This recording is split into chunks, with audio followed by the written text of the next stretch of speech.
What's up, everybody? Welcome to Highlander Hot Seat. Oh, bro, it's not even on me. Dude, I'm messed He's up. fumbling. Sorry about I'm this, nervous Shaw. because Shaw's in the Sorry room about right now. this. I just can't. Guys, take a deep breath. Take a deep breath. What's up, everybody? Welcome to Highlander Hot Seat. I'm Brady Phillips.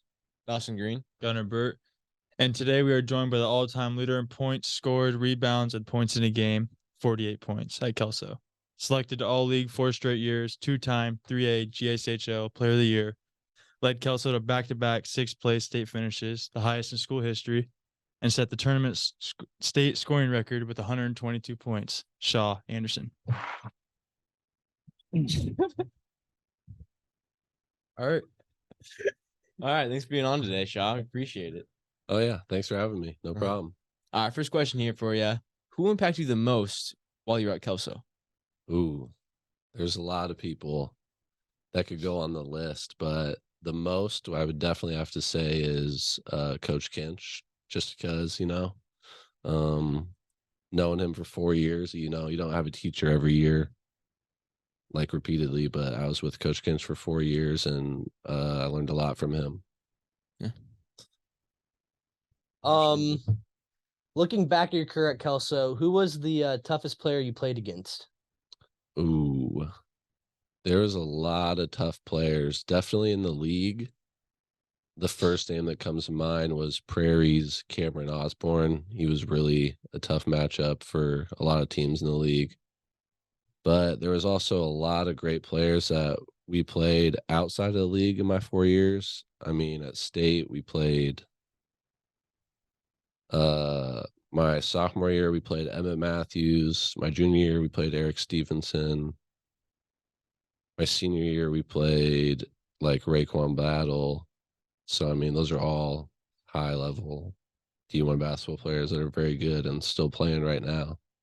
I mean, Eric and Emmett just finished this year at West Virginia, and I think Raekwon still plays at Montana State. So those are definitely the top. Oh, and Anton, we played at G Prep. He was good. My Liam senior Lloyd, year. too. Mm-hmm. Oh, yeah. That was a tough time going over there. We took a tough L in Spokane. Yeah. All right. Yeah, those are some high names, good players. Who's your favorite teacher at Kelso? Ooh. Really exposing me here. If I had, I got to really think about this one. I definitely think Mr. Guston, he definitely comes to mind. I very enjoyed having him as a teacher. Mr. Edwards, though, as well. Yeah. Demon. Big fan of his. He was a big fan of me as well, I believe. We were pretty tight. He's a pretty big basketball guy. Did you take AP? Did you take that AP lit class, or did you just take UW? No, I just took the UW Yeah. lit with Guston. Yeah, no AP. Can't imagine taking that class. Can't imagine that. That sounds terrible. No. All right. Yeah, it's tough. All right. Did you have a pregame superstition? Ooh, I did in high school. I stopped doing it. I haven't done it anymore, but I used to always, I would try to wear the same pair of socks. I had this special pair of socks that I'd always wear, and I'd always wear 2 socks. So I would double up on the same pair of 2 socks. But I stopped doing that. I don't do it anymore, but it was a big thing in high school. I mean, now I got a lot more socks and rotating around and everything. So Better. What? I don't know, but been doing all right so far. So, What is the end goal after college? Is it to play basketball or find a job and kind of move forward? yeah, I get asked that a lot. I definitely am pursuing playing professionally overseas right now. That's definitely been a goal of mine. Like my whole life, I've always wanted to play professional basketball, and I definitely believe in myself that I can do it. So, that's definitely just what I work towards every day. And, I got an extra year of college that I'm going to use next year. But then after that, I'm going to put all my effort into that. I just kind of believe that you kind of just got to stick with a plan A. And sometimes you kind of throw the plan B out the window and you just kind of put everything into what you want to do. And that's what I want to do. So, and I think I'll be able to accomplish that with a a lot of hard work. So yeah, that's definitely a goal. For sure, for sure. Looking at your game now to your high school, how would you say you developed and changed your game to play? It's a great question. A lot has changed since high school. I mean, I'm a little bit taller, not much, like maybe an inch, but I'm way bigger. I think I'm way more athletic than I was, stronger, faster. And in high school, I was mainly um just trying to get to like the post and then to the paint and score all from the like super close to the basket or from the free throw line until my last year when I kind of started to like expand my game and like shoot a little bit more outside and shoot like maybe a pull up or something or like a fade away. And in college, that's kind of all that I do is shoot. I was a spot up 3-point shooter my freshman year. Then I kind of was that and a post player. And now it's kind of moved to like, I just have like an all around type of game. I dribble it, I can pass it, shoot it, pull up, fade away, whatever. So, I mean, it took a lot of work. I mean, each summer I would try to add something. And then, I've had 3 or 4 summers. And then, that's just, I've kind of added every facet, I think. And now it's just about this summer, I'm looking to, just kind of perfect all of it. For sure, for sure. All right. And like how did like COVID affect your training process that year of COVID when you guys had to cut your season short? How did that affect Yeah, your game? that was a big roadblock, definitely. At the end of my freshman year, we didn't get to play the tournament. We get sent home. Everyone gets sent home. So that was just kind of like a abrupt end to our season. And then school went online and I had a tough time in school. And then the next following year, I wasn't able to play. We only played 10 games that year because our school was restricted. We weren't allowed to travel or anything like that. But we had some other schools come play. Played like 10 or 12 games, but I didn't get to play in any of the games because I was ineligible for online school. I wasn't doing good in school.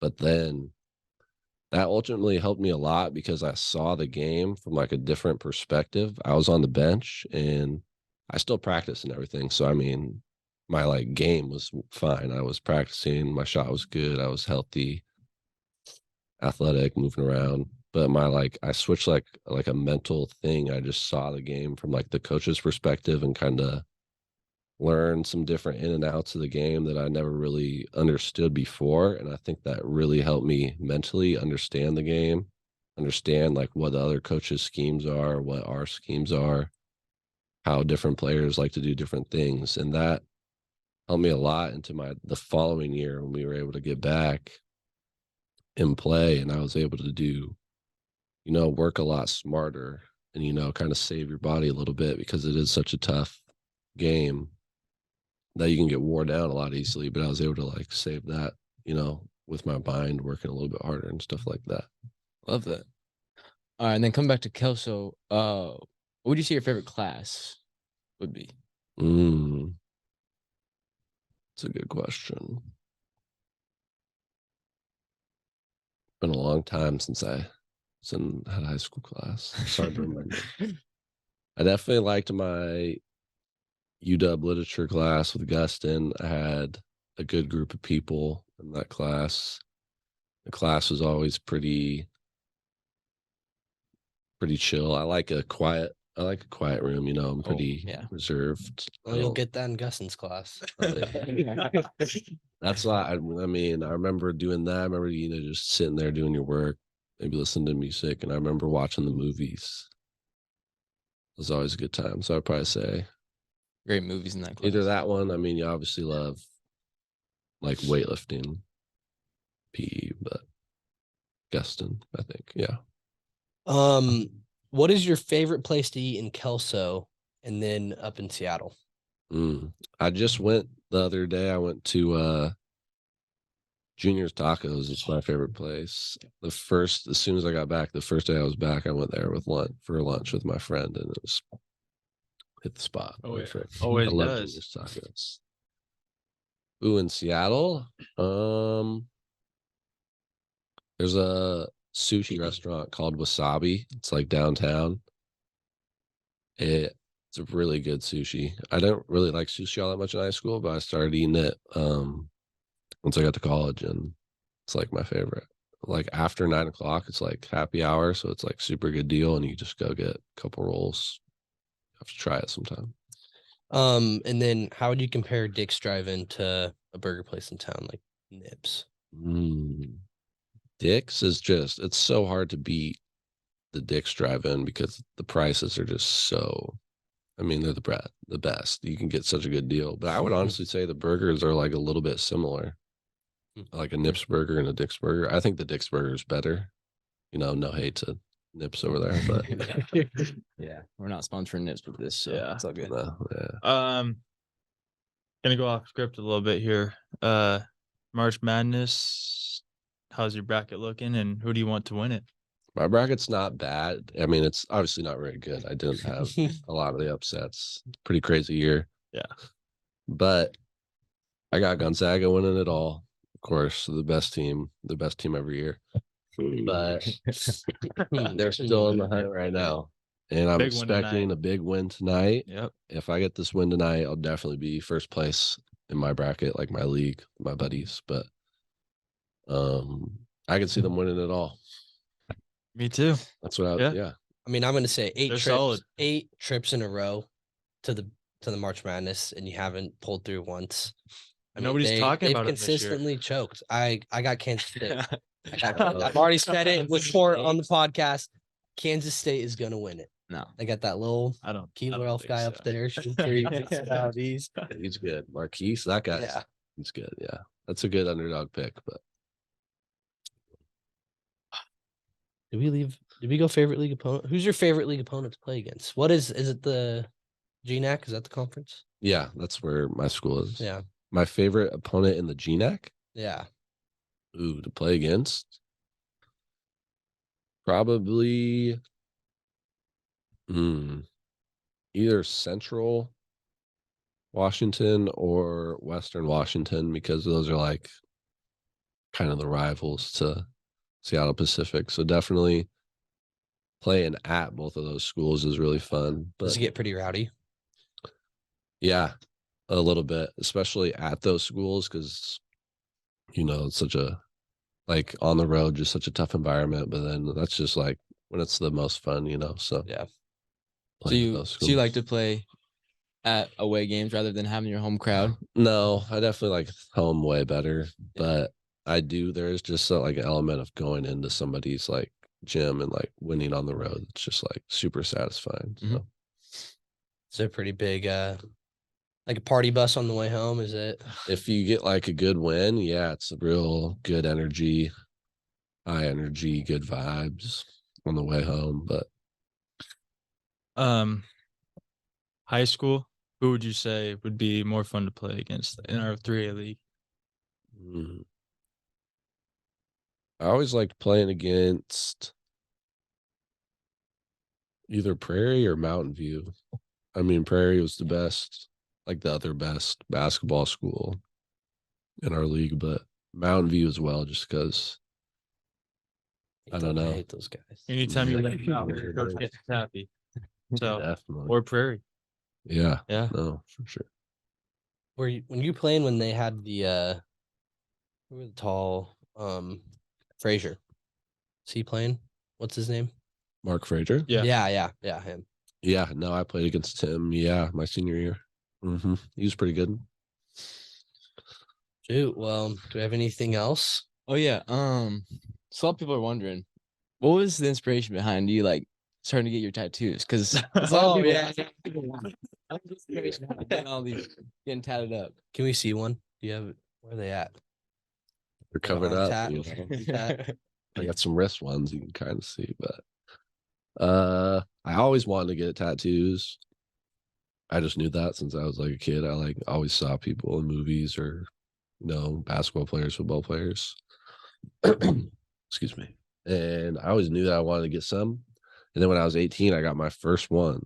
I got a matching tattoo that my mom had, and it's an Aries and a Gemini symbol for my mom and my sister. And then after that, I mean, some people will say that they're just like kind of like addicting a little bit. And I just wanted to get some more, and then I just got, a lot.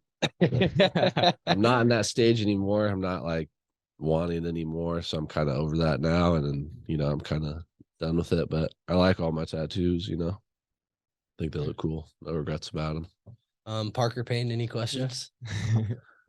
Well, really appreciate coming in today and thank you. chopping it up with us Yeah, no, for this is episode 2 great. of this. And Glad to make an appearance oh yeah. Yeah. on the podcast. Next week we'll have Tommy Lloyd on. When's he coming on? He's coming up. He'll come up. He's Soon. he's soon. coming up. He's already committed to us, and Yeah, we we just got got to Tommy Lloyd figure out a date to get him coming in. up soon. Trevor May though is Oh, do you want I me? believe Do you want us to plug an Instagram? We'll plug an Instagram yeah. in here for Yeah. you. Oh So yeah. that's the- SB_Shaw Anderson. Go Hey, follow. Tell Yeah. Tommy it's going to be tough to follow this episode, but Yeah. No, we got Trevor May locked in for Tuesday next week. So that'll be our next Highlander hot seat. But until then, we'll see you guys later. Yeah.